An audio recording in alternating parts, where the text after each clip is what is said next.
Today, I'm going to be explaining the movie Ford vs. Ferrari, released in 2019. The movie starts with a first-person view of a road and a roaring engine. This is followed by a close-up of a race car driver who is extremely focused on the road. We then see a pit crew member announcing that he is about to arrive for refueling. He makes it to the pit stop, and the crew quickly proceeds to bring the gasoline hose, but one crew member spills some gasoline on the car chassis, and the heat on the car ignites the gasoline and sets the driver's back on fire. He stands up and is unaware of what is happening, but his crew members quickly cover him with a cloth and put the fire out. Once the fire is out, he stares at the team, and they stare at him, hoping he would be done for the day. They ask him if he is okay, and he asks them to fill the tank.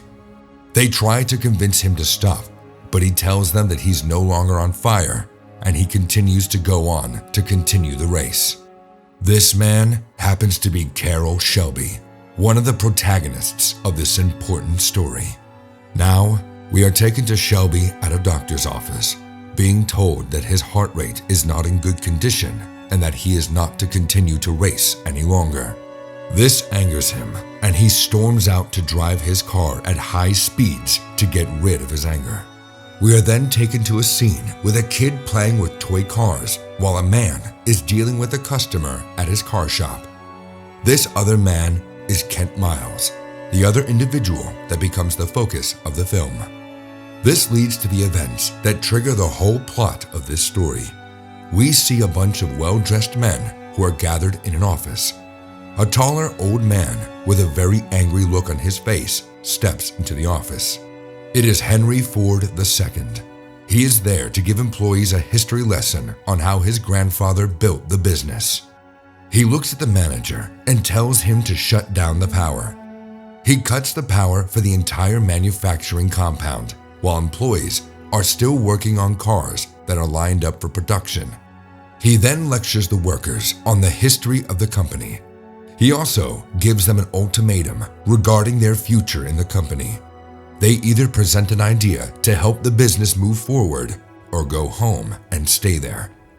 We take things to a racing location and a race control marshal that is disqualifying Ken Miles from racing due to not meeting all the competition requirements.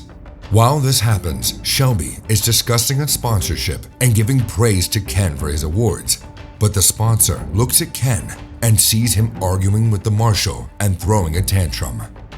He immediately decides to walk out and stops discussing the sponsorship.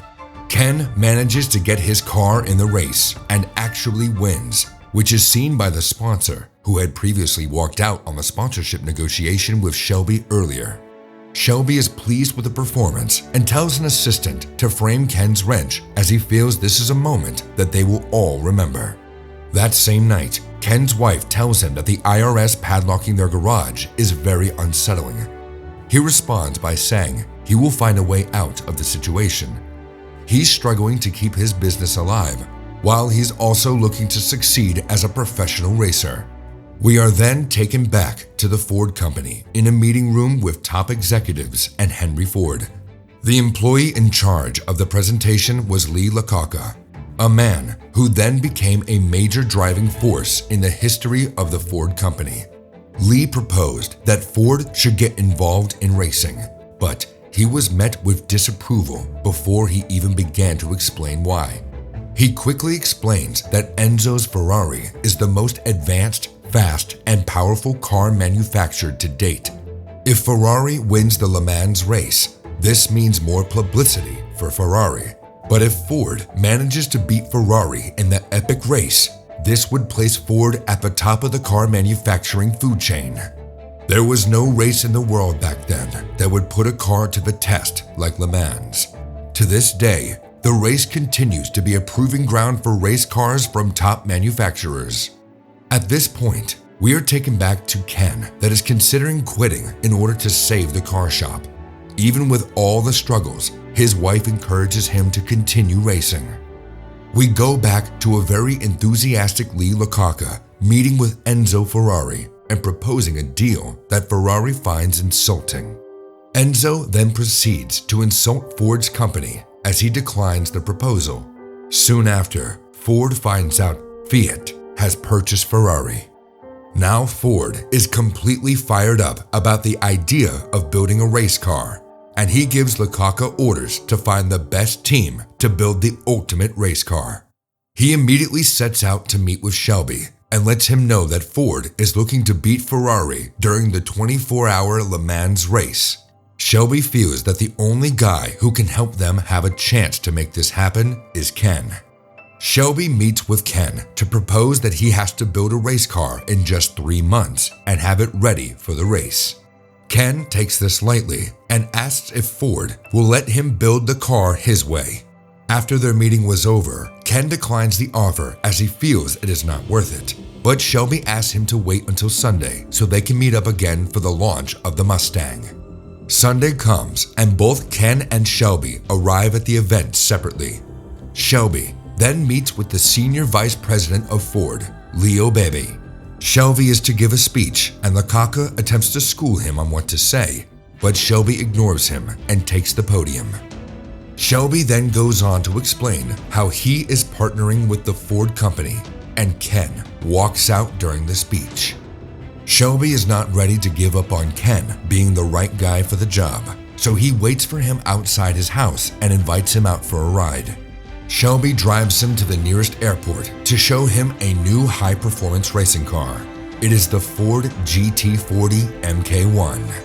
He gives the car to Ken to drive at the airport and then proceeds to tell Shelby about all the issues with the vehicle. He is still not ready to accept the offer, but the next day, his wife confronts him about what he was doing out with Shelby and tells her that he's being offered a lot of money for this project. She is extremely encouraging of him taking this opportunity. Shelby and Ken finally start working together, and he starts to race the car to get an idea of the kind of parts that are needed for high performance. Shelby is once again discussing the project with Vice President of Ford, but Bebe is still unsure of Ken's capabilities. Shelby goes on to explain to Ken that he is not to come to Le Mans due to his bad image as a racer. Ken listens to the Le Mans broadcast on the radio as he works on cars. The Ford race car does not win the race, but they discover that Enzo Ferrari sees the new Ford race car as a threat and that the car is faster to reaching high speeds than the Ferrari. When Ford is presented with this information, he gives Shelby the green light to lead the project. Shelby goes back to Ken's place to tell him that he is still required to further improve the car.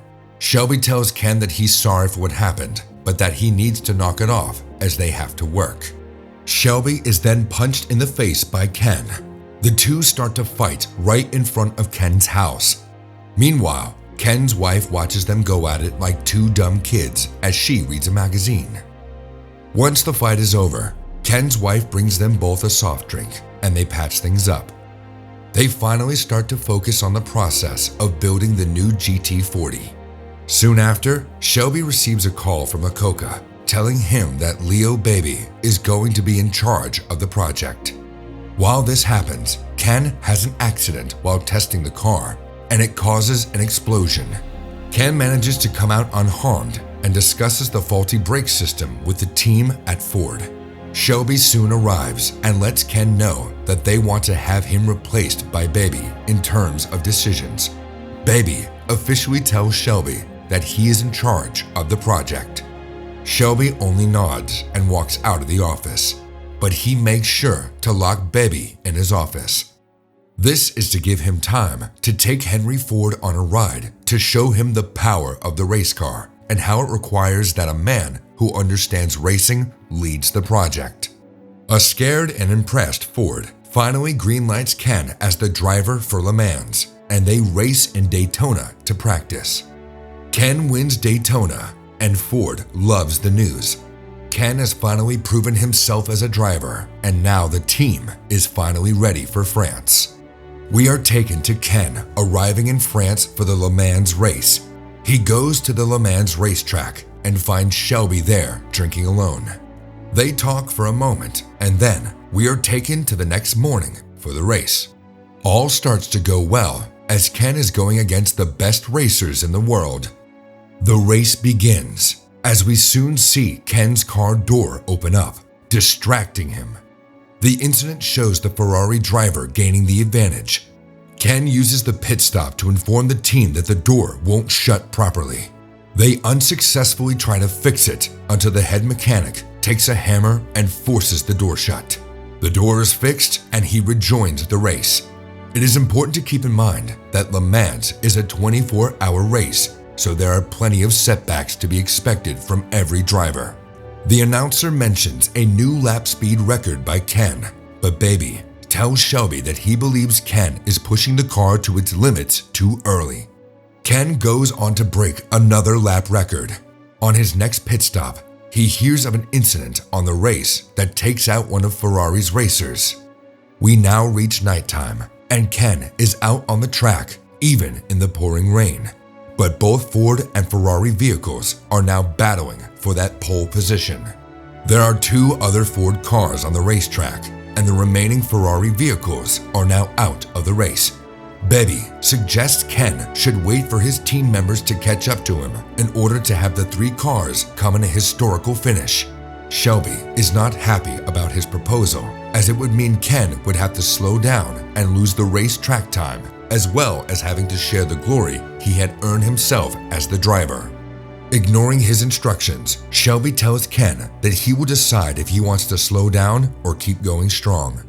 We then see Ken slowing down and actually waiting on the other 2 Ford drivers to catch up so they could all cross the finish line together.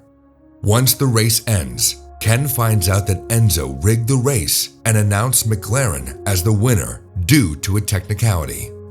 Fast forward, we now see Ken test driving a new vehicle in the desert, and he starts narrating about how everything fades at 7,000 RPM.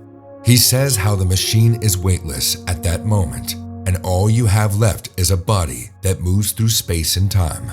He then loses control of the vehicle as his team witnesses along with his son. A large cloud of smoke indicates that Ken has been in a serious accident. He died that day doing what he loved. We then see a shot of Ken's hat as a quick tribute. Later on, we see Shelby visiting Ken's wife and son. He has a quick chat with the kid about his father and the famous wrench that he threw at him one day. He hands the wrench to his son, and as the kid goes back home to his mom, she waves at Shelby and he waves goodbye. He gets into his car, and he is clearly taken by the moment and the memories. He takes a pill, wipes some tears out of his eyes, starts the engine, and closes his eyes to listen to the engine roar. He then opens his eyes and drives away recklessly in the final scene of the movie. Carroll Shelby went on to become one of the most respected and successful car designers in history. This concludes our recap of Ford versus Ferrari. If you enjoyed this, please feel free to subscribe to the channel